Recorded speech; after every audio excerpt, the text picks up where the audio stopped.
Hello, hello, my friends. It is Hondo, and welcome back to the Knights of the Nerd Republic.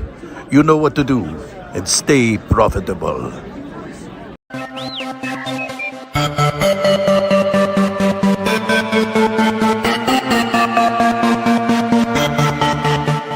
The Nerd Academy podcast is released weekly at 12 p.m. Eastern Standard Time, available on our website at www.thenerdacademypodcast.com and wherever you listen to podcasts. You can find the Nerd Academy podcast on Facebook, Twitter, Instagram, and YouTube. You can also help support the show by going to patreon.com/The Nerd Academy podcast, where every donation allows us to bring you more exciting content every week.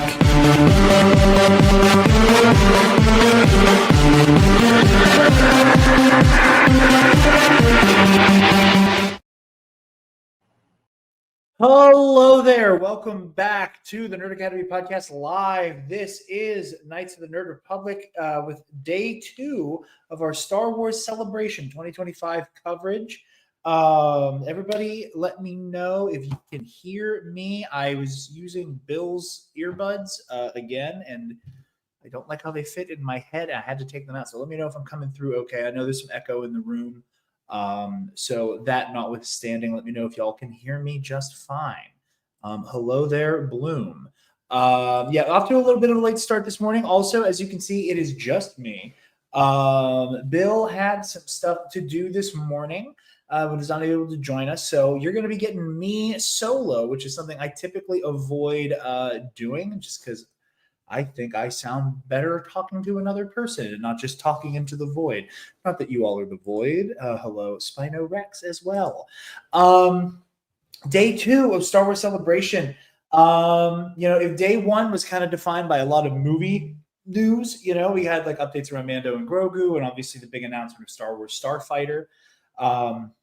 Today was TV heavy. Again, obviously we had what happened yesterday with the animation panel. A quick note about our coverage from yesterday. Kind of like a little addendum. I didn't mention this. They did show the first episode of Tales of the Underworld, the Asajj Ventress batch. They did show that yesterday. I saw what happened in it. We didn't talk about it. I didn't want to spoil it. All of that to say that they did show that. We didn't mention it yesterday. I just didn't want to get into the details and the nitty gritty because it's all spoilers, and for a show that will be coming out in in like a week and a half here. So jumping into the news today, and Bloom, we are going to kick it off with the Ahsoka panel. We got the roly-poly Loth kittens. Very, very excited for that. Very adorable. The Ahsoka Season 2 panel was very exciting. It was a fun kind of look back at Season 1 for the most part, which if you had kept up with our coverage leading up to Star Wars Celebration, this is kind of what I said I anticipated the Ahsoka panel looking like. Because, we heard word that they went into production a week or two ago, but they kept saying throughout the panel that they're only going live, that they're beginning principal photography next week. Also we have hello there, Nick. I am trying to make out what in the hell that emoji is. I think he's a little guy with a beret on. They're very, very cute. It was kind of a look back at Season 1 of Ahsoka and how we got to, the very exciting idea of having Ahsoka Tano in live action, and how they were like, we don't know how we can make this a practical thing to do day in and day out. We don't know if it will feel right, what Ahsoka's role will be. That's the salute guy. He looks, Nick, I'm sorry, he looks so funny in the StreamYard version of that. And I say that as somebody who uses the salute emoji probably more than any other emoji. That is very funny. So I thought it was a very fun look back. I thought that it felt basically what I would have imagined the process of bringing Ahsoka Tano into live action would have been. I love that it was a conscious effort for Mando Season 2 for the introduction of so many of these characters from outside of film and live action. Obviously Ahsoka's the big one, but you also have Bo-Katan and Cobb Vanth. in that mix as well. So they talked a lot about that and like the process of doing that. And for anybody who hasn't seen the panel, this was one of the panels that they did Dane to like give us a live stream of. It was really fun. I love the behind the scenes stories, especially the silly ones. So hearing about George Lucas absolutely unintentionally disrupting production of the Ahsoka episode, namely the day they shot the fight between Morgan Elsbeth and Ahsoka, that duel right outside of her abode. That George was saying, yeah, you gotta get some more pickups before before lunch. It's like, yeah, I wish I could do that if everybody here wasn't oogling at the fact that George Lucas is holding Baby Yoda right now. And Rosario even going so far as to refer to the blurry ass picture of George holding Grogu that broke the internet, which is one of my all-time favorite behind the scenes Star Wars photos to exist. So that was a lot of fun as just, you know, hearing that background, hearing those stories. You know, a lot of really thoughtful conversation about like Anakin's legacy and his relationship to Ahsoka and how much that defines her. You know, a lot of really beautiful conversation. Hello there, Buck. What's going on, my man? You know, a lot of meaningful conversation about how Ahsoka and Balin are not necessarily two sides of the same coin, but two people who are walking two very different versions of the same path of what does it mean to be an ex-Jedi? What does it mean to kind of like put that title behind you and then move forward through the galaxy while trying to carve your own path?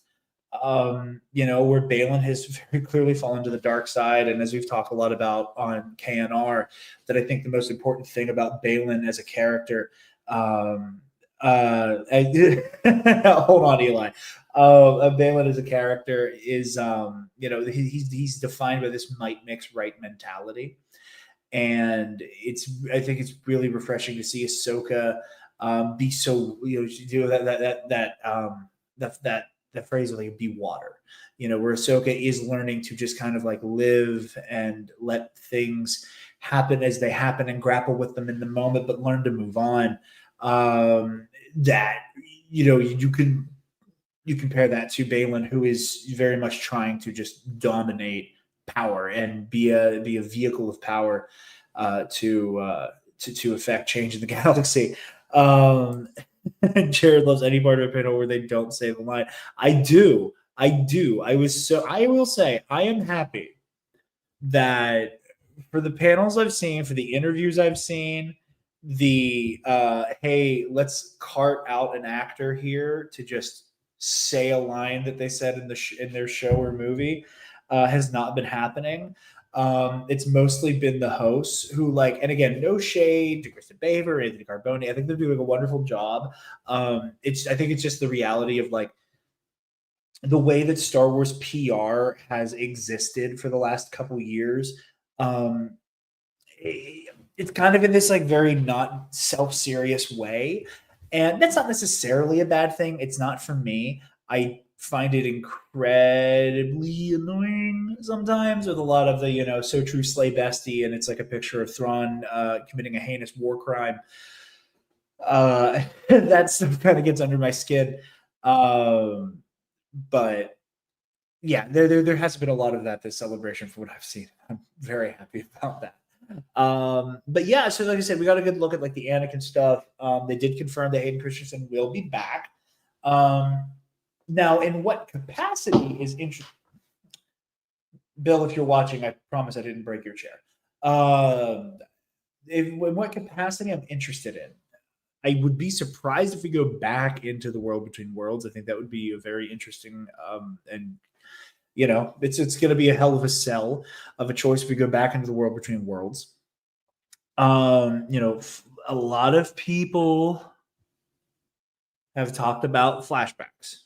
And there is the rumor out there that not just Hayden, but Ewan are both coming back for flashbacks. They talked about Hayden today. If the stuff about Ewan is true, I think they're going to fight like hell for that to not be public knowledge in the same way they did with Hayden and Ahsoka season 1. They've already shown Hayden Christensen in this show, so like you can show that he's there now and get away with doing that. I think if they want to have that moment, if there is a flashback to the Clone Wars, being able to go, here's Anakin, Hayden, here is Ariana Greenblatt, younger Ahsoka, and also, hey, here's Ewan as Obi-Wan. So very interested by that.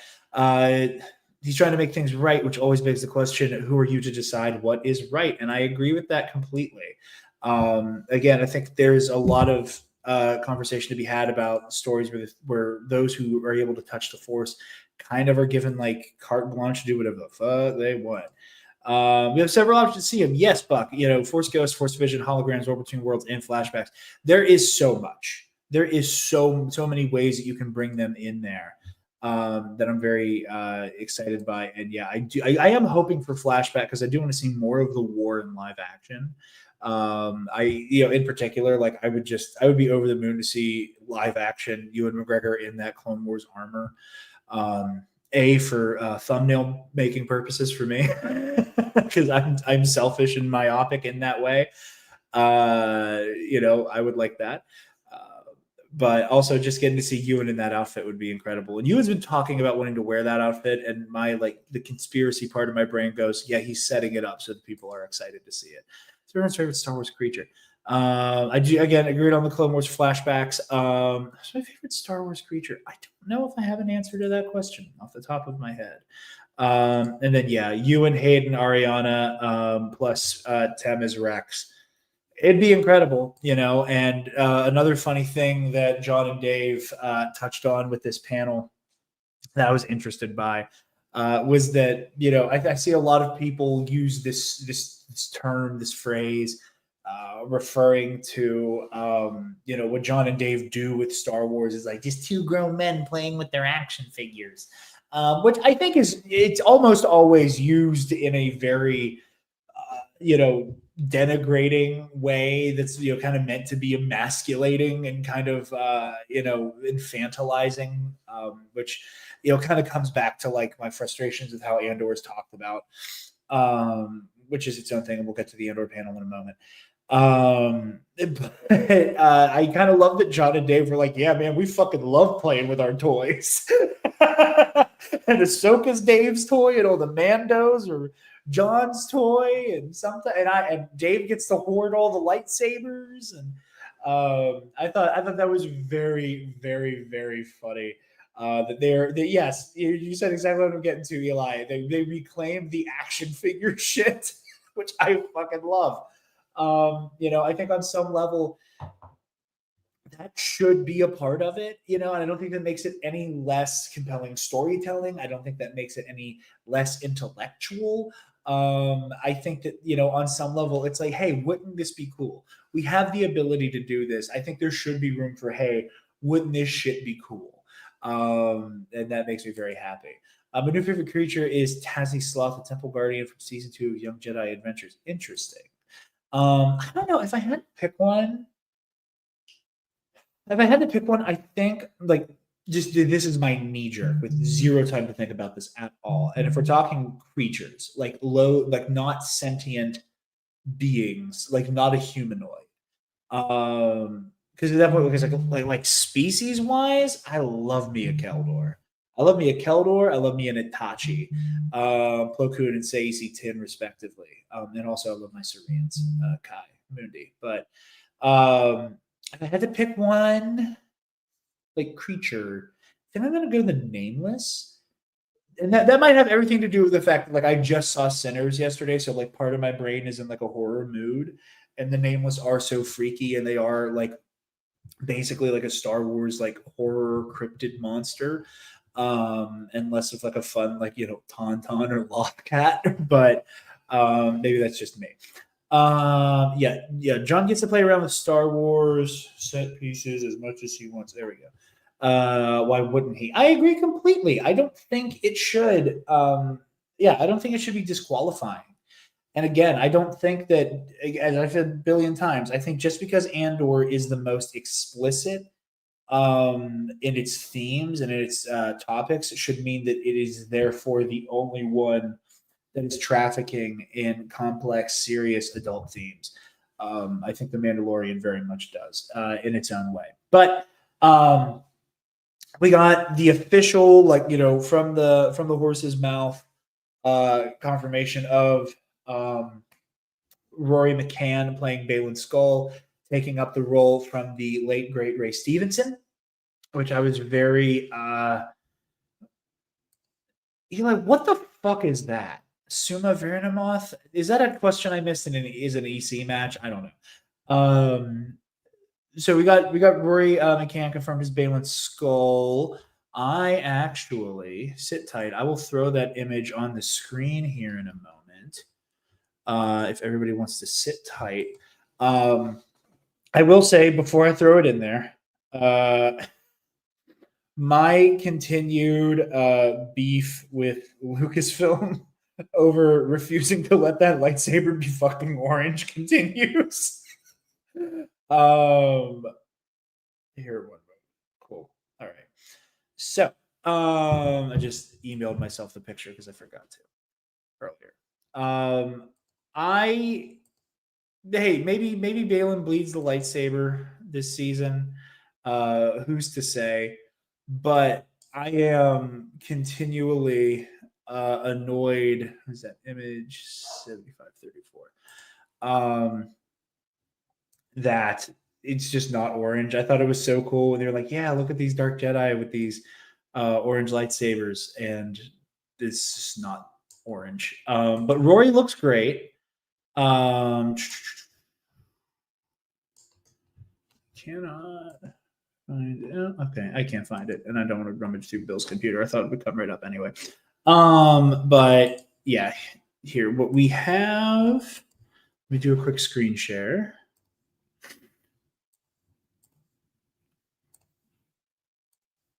We got this guy here. We got that. First look at Rory as Balin Skull. They don't show him in the armor. They show him like hood up. I think that's hood up. I don't think his hair is all. Yeah, it's just the hood.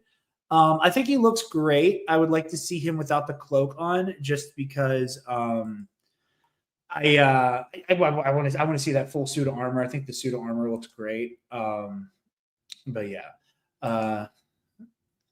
It's so pretentious. It's the monster from Solo. Sounds like an STI.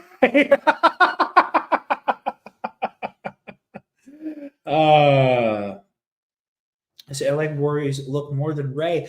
I mean, I think that's valid. I mean, he's got more of like a wild man look going on. Like, he's got less gray in his beard. How do I put this? Rory McCann, and I think a lot of this is due to the fact that we got exposed to him primarily. Most of us know him mostly from Game of Thrones playing the Hound, right? So I think because of that, there's also quite warm here. That I'm also not sweating. That is like oil from me putting on my beard stuff and now wiping it on my head. I am sweating though. Because we were exposed to him as the Hound, I think no matter how cleaned up Rory McCann looks, when he's in a cloak with a sword of any kind, we're going to look at that man and think the Hound and down and dirty and kind of grimy and, whatever. So there is kind of an edge. Whoa. Am I still live here? Okay, cool. I accidentally created a new tab. That was freaky. Anyway. But yeah. I think it's a good look. I think it's a really good look. I'm very excited to see what comes next on that front.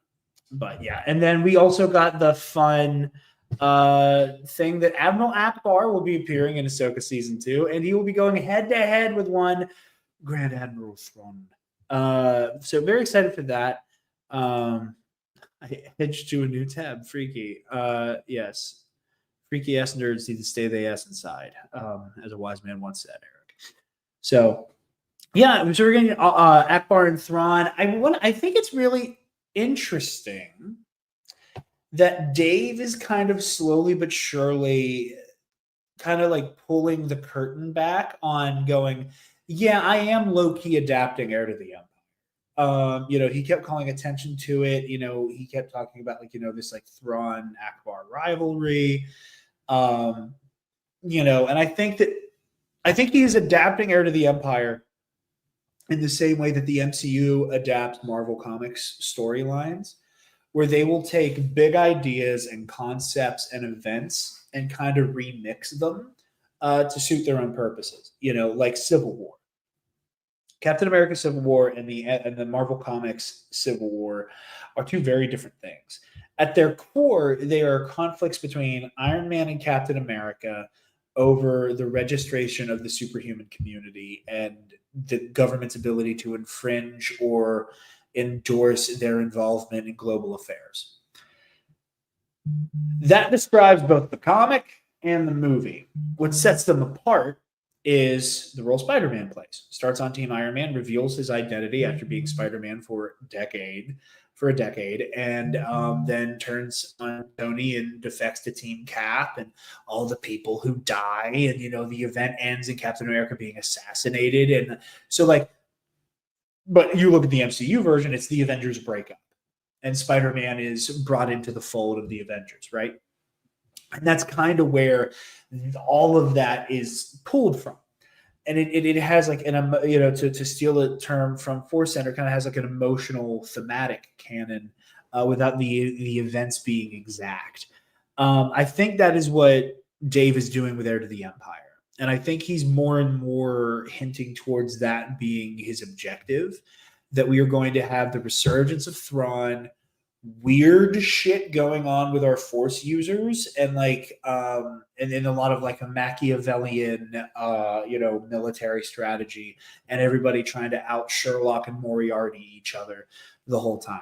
I remember like the rumor kind of swirling around that like Baylan Skoll was kind of supposed to be a spiritual successor to Jorah Sabayoth. And I think that's true. If Jorah Sabayoth was like, this guy who's like fucking with cloning and all the weird, elements of the Force there, and Jorah's had this weird perspective on the Jedi, that they existed to be, almost this regulatory force on the weak of the galaxy, that they existed so that the weak could survive, but that made the weak subservient to the Jedi Order in his mind. Again, I don't think that's too far off from the might makes right mentality of a Baylan Skoll. Baylan, if Joris was doing all this cloning nonsense, Baylan is trying to muck with whatever is going on with the Mortis gods. So, like I said, I think we are getting some type of adaptation of Heir to the Empire, just in a very roundabout, taking the big ideas, taking the big concepts, and remixing it. For Andor, the big takeaway was that people at Star Wars Celebration got to, from what I understand, got to see the first episode of season 2. I believe I've read. So words from the cast, Diego Luna said that season 2 is so big in every possible way. Everything matters so much because we're getting so close to Rogue One. We have all the characters from season 1, plus many new characters, many familiar faces you might be expecting. It's going to be intense. Luna then said, when you finish watching the season, you should go to Rogue One because you're going to see it as a different film. Tony Gilroy then said, with season 1 storyline, we took a whole year to do the season. Season 2, we're doing 4 years in one season. Each 3 episodes are presented 1 year, and we already knew that. Them talking about it being more ambitious, with the quote from Sonny Wallenberg saying, wider, larger, more ambitious. Our extraordinary team really outdid themselves. The second season boasts 140 sets across 7 stages, 2 backlots, 700 costumes for principals, 150 creatures, and 4,100 VFX shots, which is very, very impressive stuff. I said, this is a lot of talking about like what we know is coming. Talking about how Cyril Karn's a fucking weirdo. We did get confirmation from Tony Gilroy the exact episode in which K2SO would be showing up, which will be episode 8. So all you K2 heads, buckle up for episode 8 of Andor season 2, because that is when that big lumbery gentleman will be returning to us. So very exciting there indeed. So yeah, like I said, I'm not going to do too much on the Andor stuff just because it's coming out so soon, and a lot of it was stuff we've really heard in interviews already. The last big piece of news, also disclaimer: those of you watching the live stream version, you're getting this early. Taylor and I are getting back into adventuring around Kentucky today, so I will probably have the podcast version of this posted a little bit later tonight, like late afternoon, early evening, once Bill gets back into town and we kind of regroup back in his crib. But we got our first look at Star Wars Zero Company with a 2026 release window. I said that directly from the headline on the IGN article, just so I had something in front of me to keep me on rails. Yeah, very exciting stuff. I love the vibe of this trailer so fucking much. I cannot put into words how much I love seeing Republic Black Ops. I think it's very fun as an angle. I think that getting into the weeds, with the warfare of Star Wars, where a lot of it is a lot of it, even though it's asymmetrical, especially for the original trilogy, because you have the Empire coming down with just sheer brute force. They have the artillery, they have the vehicles, they have the firepower, and the rebels kind of have to use their environment and a familiarity with Imperial tactics to their advantage to win the day. The Empire has always boasted that, that lopsided element here. And going to the Clone Wars, where again, there was a lot of it was pretty symmetrical. There were always weird strategies and weird gimmicks we see in the show of the way the Separatists and the Galactic Republic would try to, eke out a win on each other. And it always kind of boiled down to one of our main heroes doing something batshit crazy to blow up a factory or something. But yeah, so we have this group of people. Eli was kind enough to text me the names of the characters earlier. So let me do that. Let me pull that up because I like these character names. I like the vibes. Also, I just like the lineup of this group here. It's a very fun, diverse group. We have an Umbaran, we got a Two Tubes, we got a Mando. So our Mando is Sly Culervo. The infamous Sly Culervo is one of the last surviving members of the ancient clan Vernamoth. She joins Zero Company purely to further her implacable quest for revenge. So cool. I didn't know that Mando was a lady. Excellent. Then we have our Jedi, Tel Rey Vokos, the Tonganth Jedi Padawan. Tel Rey's boundless discipline and determination has led her to join Zero Company as she seeks to honor the legacy of her late Jedi master. So that's also an interesting element. If a Padawan whose master died and she's joining this Black Ops squad, kind of fun implications for what they have going on, with their connection to the Force. Then we have Hawks. Once a captain, and this is the human who seems like he's running this show. Once a captain of the Grand Army of the Republic, Hawks now leads Zero Company. Clever, cool-headed, and decisive, Hawks works with operators from any and all backgrounds, as long as they know how to get the job done. And then we have the Umbaran, Luco Bronk. Sharp-tongued sniper Luco Bronk defends his home world of Umbara during the Republic invasion. Although he has no love for the Republic that defeated and occupied his planet, Luco is willing to set aside differences to help work with the Zero Company. And then the last one we have is our clone trooper Trick, which is a funny name. Trick, formerly known as CT-3301, is a consummate soldier who loves games of chance. He has been with Hawks ever since they both served in the Republic military. So this is a fun lineup, very Suicide Squad, very, Thunderbolty, sending some commandos in. And they also say that this takes place at the twilight of the Clone Wars. So I would not be surprised if we are going to see some the end of the war. I think there's something to be said for that. We were off camera not too long ago. Eli Alden Diaz and I were talking about Rom Coda and his potential place in the canon. And that was on the heels of the conversation Alden, Ken, and I had for our Andor episode, which if you haven't seen, go check that out. That was a really fun one.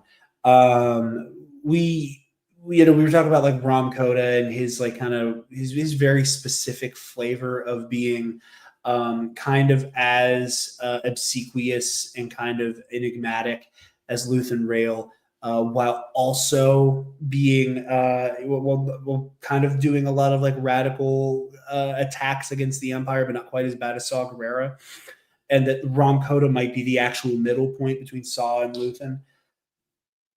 All of that to say, we're talking about like, Koda and like how he survived Order 66 in Legends, and it was because he never trusted the clones, and he didn't have a detachment of clone troopers with him when Order 66 came down, so he didn't have to worry about defending himself.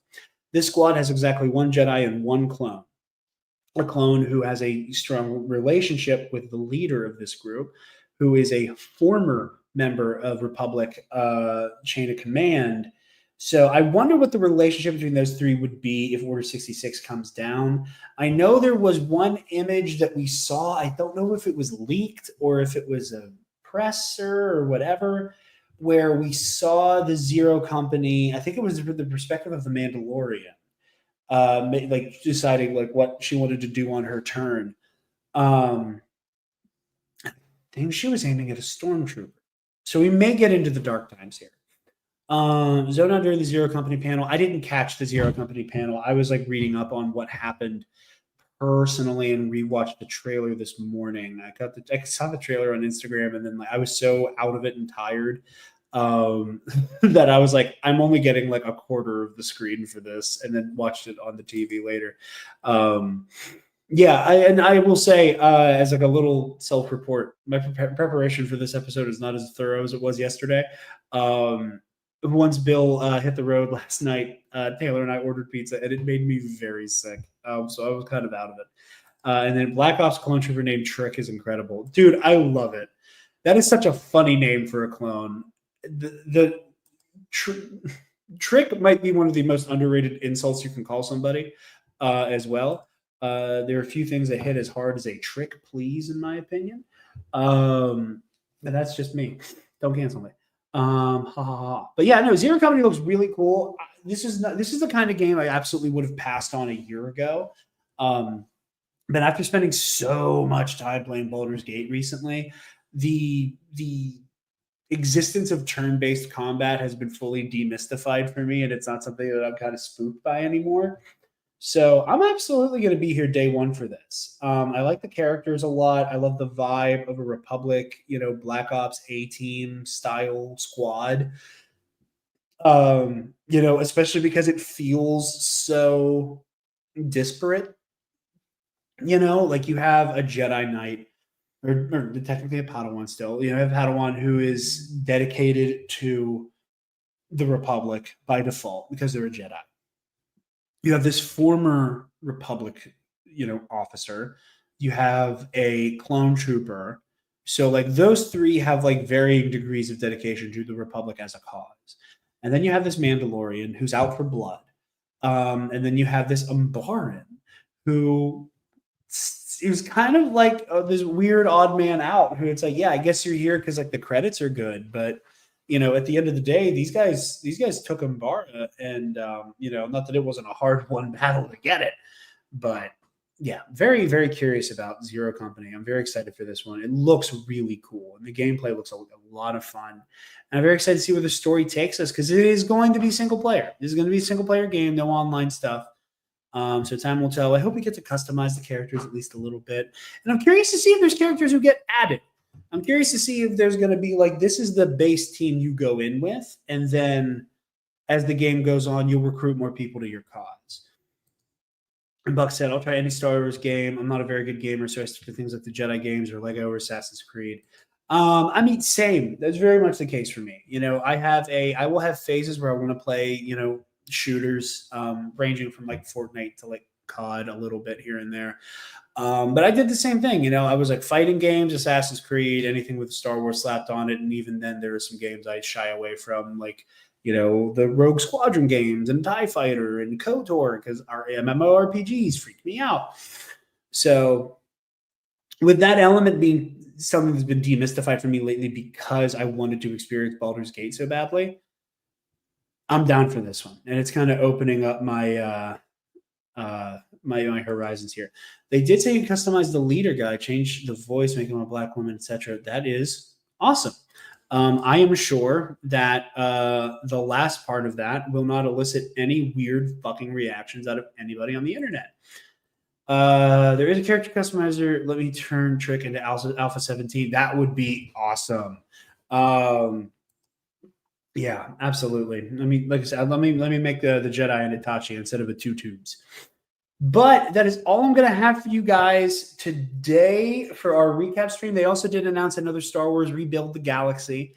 I kind of caught the tail end of that, but it's been announced. We'll see what that's all about. I never actually got around to seeing the first Rebuild the Galaxy. It looks cool.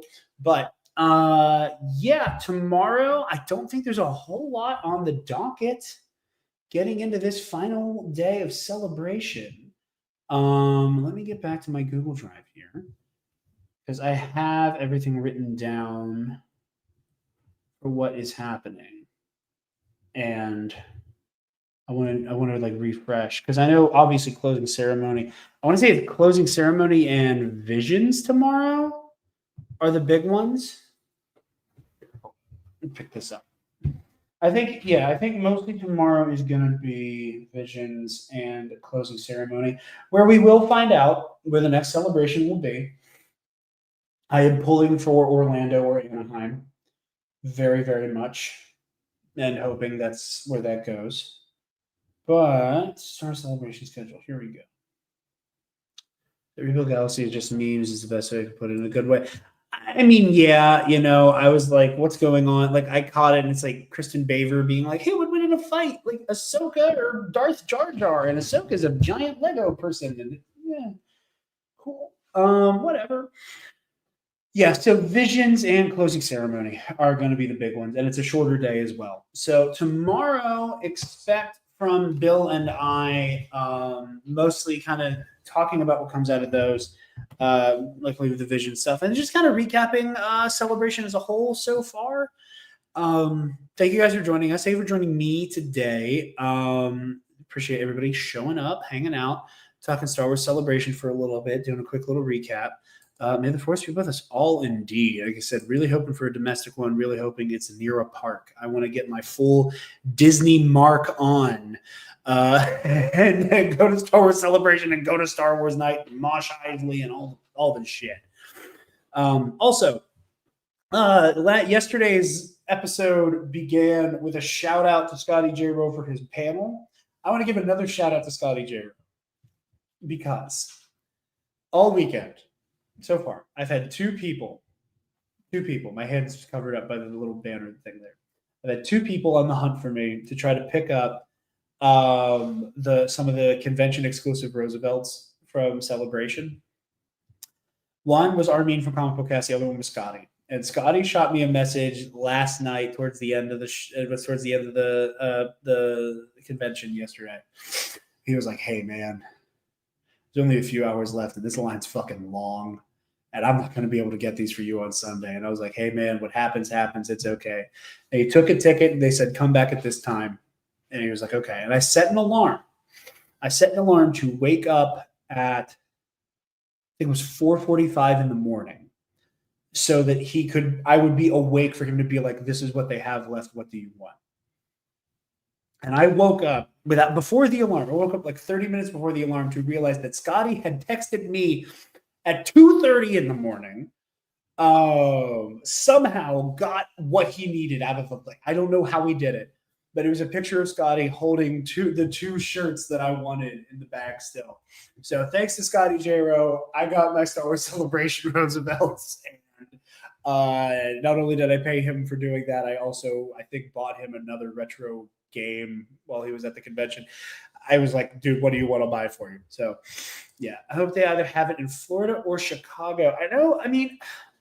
Here's the thing. As we speculate for next celebration before we go here, it's the 50th anniversary of Star Wars. Now we know, right before another Star Wars movie comes out, allegedly. there's no way it's not near a park. I think the smart money, even though they did it super recently, is Anaheim. Now, granted, that's like at this point 4 years ago ish, 3-4 years ago. By the time it happens, 5 years ago. But I'm selfish. I'm in Seattle 26 and Orlando 27. I don't think we're getting one next year. I don't think 26 is happening. I think they're going back to like every other year is a D23 and the off year is a celebration. So I think the smart money is Anaheim. I think, California puts it centrally enough for all of the talent that they want there to show up. It's kind of a return to the homeland of Lucas because he is such a California baby. I think the smart money is Anaheim. But time will tell. But thank you guys also very much for joining me for these past couple of days. Once I get back into the Steel City, I will be we'll be talking about Born again. We'll be talking about we'll do like a full recap episode of the show about Celebration, obviously Andor coverage, obviously Tales of the Underworld coverage. So yeah, stay tuned over here at the Nerd Academy podcast. At least it's where I wouldn't have to get up early. That's true. But yeah, thank you guys so very much for joining us, and may the Force be with you always. Stop! Move away from the cookie jar!